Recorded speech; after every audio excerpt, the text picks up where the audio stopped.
Today I'm going to read you a story that has no pictures. Can you believe it?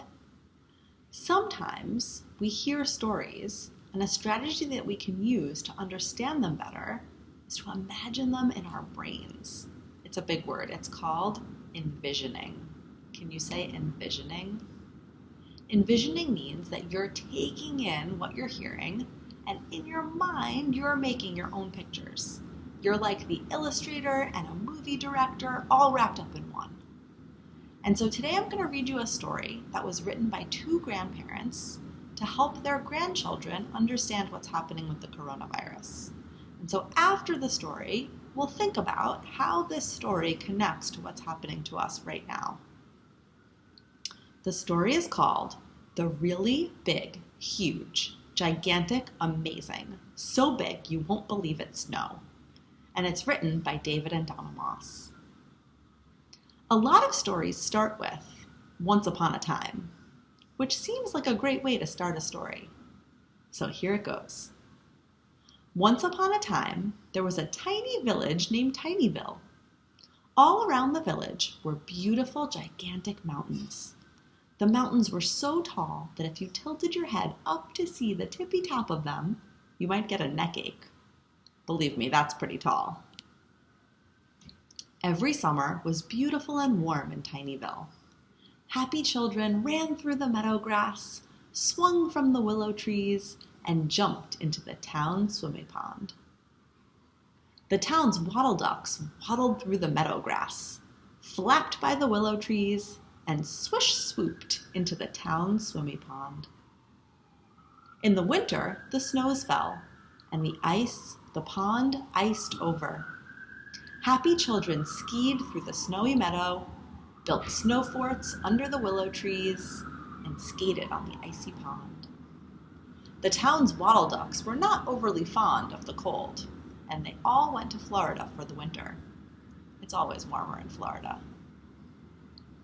One winter, there was a big snow. Well, not just big, but more like huge. Actually, more than huge. Eventually, people started calling it the really big, huge, gigantic, amazing, so big you won't believe it snow. Believe me, that's big. Even if you don't believe, it was still really big. There was 10 feet of snow on the houses. 20 feet of it had blown onto the pond. And some of the snowdrifts were so tall that you couldn't even see the top of the trees, no matter how much you tilted your head. The mayor of the town, Hortensia Schnitzelbaum, started to worry about avalanches. An avalanche is when a whole lot of snow comes falling off the mountain all at once. If an avalanche was big enough, all of Tinyville could get buried in snow. And that would not be good.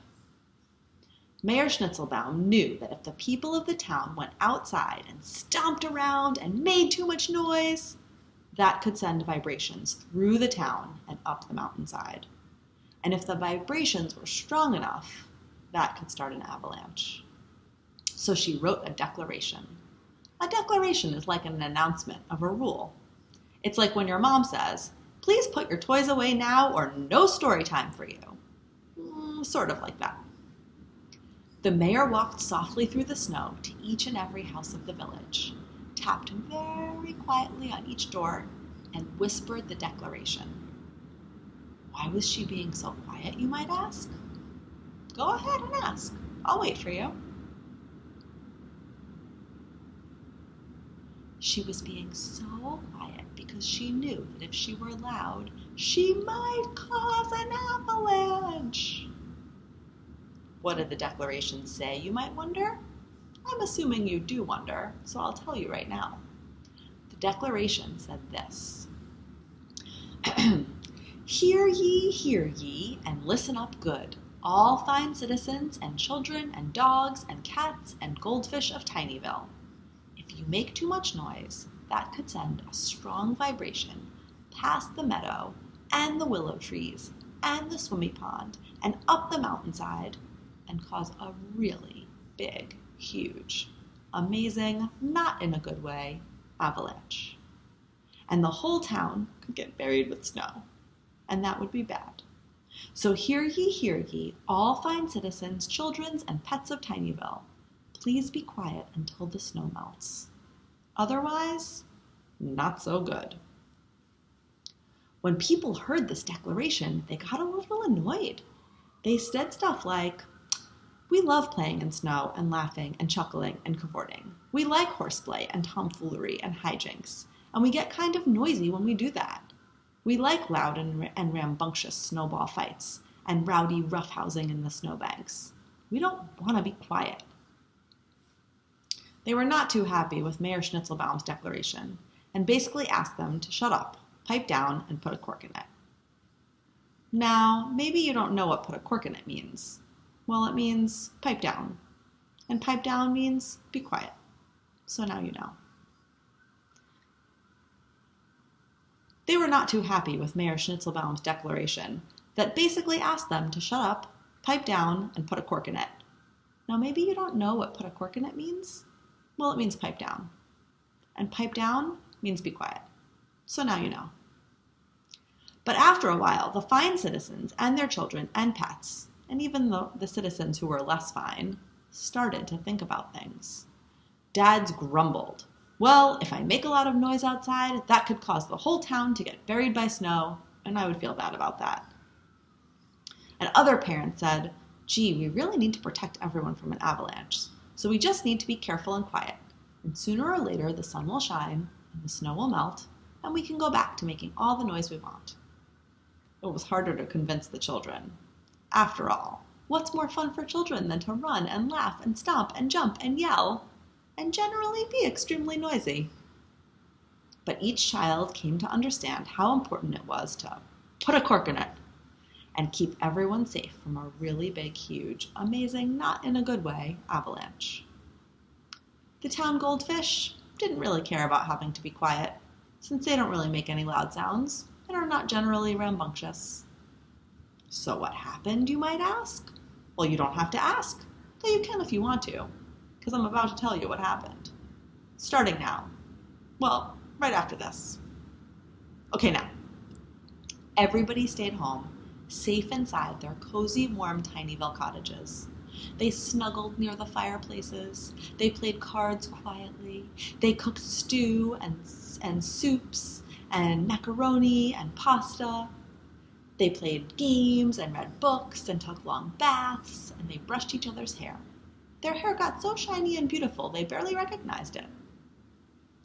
They petted their cats, and they sang softly, of course, to their goldfish. One song went like this. Oh, Goldie, you're a beautiful fish. When you swim, your tail goes swish. I could never ever wish for a better kind of fish.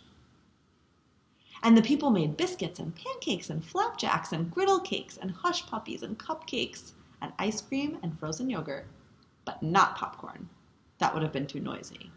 And you know what too much noise could cause, right? An avalanche. And if someone had to go out to the Tinyville village market, they tiptoed quietly. No talking, no chatting, and certainly no horseplay or hijinks on the way. And as tempting as it was, nobody started any snowball fights. Nobody wanted to be the person that got noisy and caused an avalanche. Well, days turned into weeks, and weeks turned into months.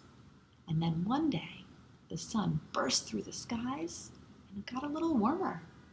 And the next thing they knew, the snow started to melt. After about a week, the snow had melted enough that there was no more chance of an avalanche, and everybody was super happy.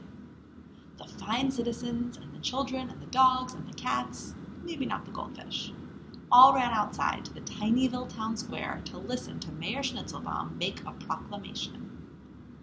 What's a proclamation, you ask?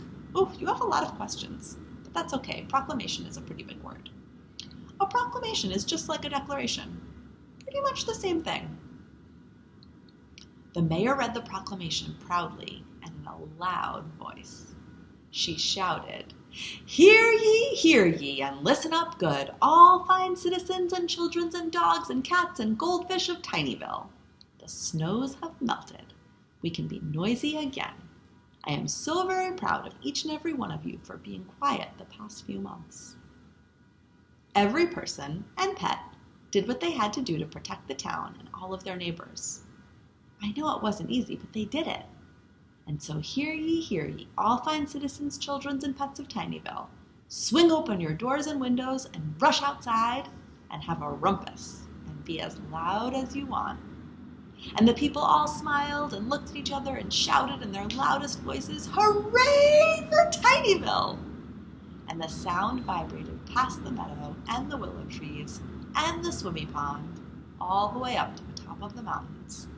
And a little kid noticed a tiny something in the distant sunlight that was streaming through the mountains. And he shouted as loud as a little kid can shout, "The ducks are returning from Florida!" The end. In this story, the snow is causing people to all have to stay inside and be quiet because they don't want the snow to come down the mountain and cover everyone in snow and destroy the town. Does this remind you of the coronavirus? It's kind of like now, right? Where we all have to stay inside and be quiet and protect ourselves so that we don't spread the virus everywhere just from sharing germs, similar to how being loud could make an avalanche come. Thanks for listening to the story. I hope you created a wonderful movie inside of your head listening to the words, and I'll see you again next time.